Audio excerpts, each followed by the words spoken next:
أعوذ بالله من الشيطان الرجيم. بسم الله الرحمن الرحيم.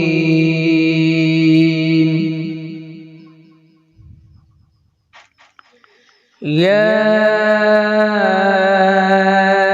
أيها المزمل قم الليل إلا قليلا نصفه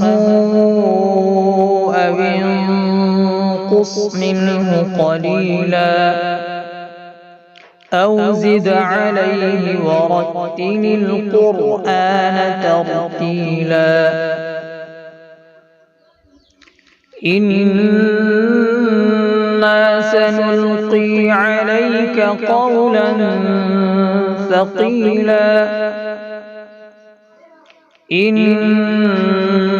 ناشئة الليل هي أشد وطئا وأقوم قيلا إن لك في النهار سبحا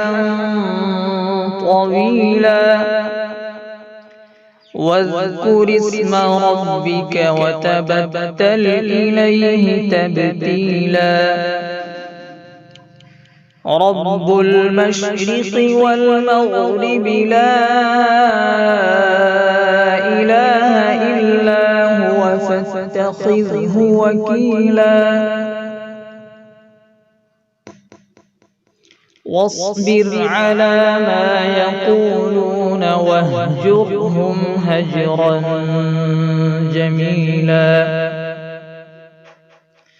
وذرني والمكذبين أولي النعمة ومهلهم قليلا إن لدينا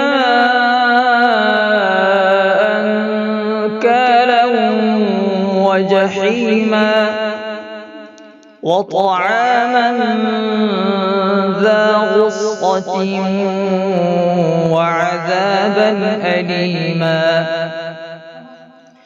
يوم ترجف الأرض والجبال وكانت الجبال كثيبا مهيلا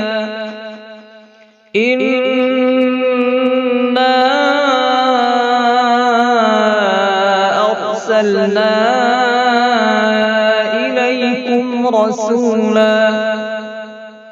شاهدا عليكم كما أرسلنا إلى فرعون رسولا فعصى فرعون الرسول فأخذناه أخذا وبيلا فكيف تتقون إن كفرتم يوما يجعل الولدان شيبا السماء منفطر به كان وعده مفعولا إن هذه تذكرة فمن شاء اتخذ إلى ربه سبيلا إن ربك يعلم أنك تقوم أدنى من ثلثي الليل ونصفه وثلثه وطائفة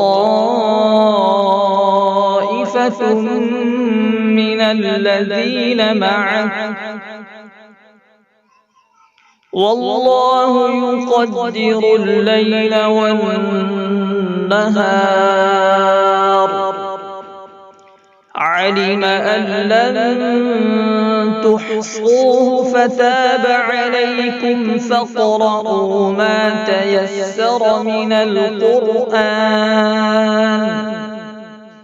علم أن سيكون منكم منكم مرضى وآخرون يضربون في الأرض يبتغون من فضل الله وآخرون يقاتلون في سبيل الله فاقرؤوا ما تيسر منه وأقيموا الصلاة وآتوا الزكاة وأقرضوا الله قرضا حسنا وما تقدموا لأنفسكم من خير تجدوه عند الله هو خيرا وأعظم أجرا واستغفروا الله إن الله غفور رحيم. صدق الله العظيم.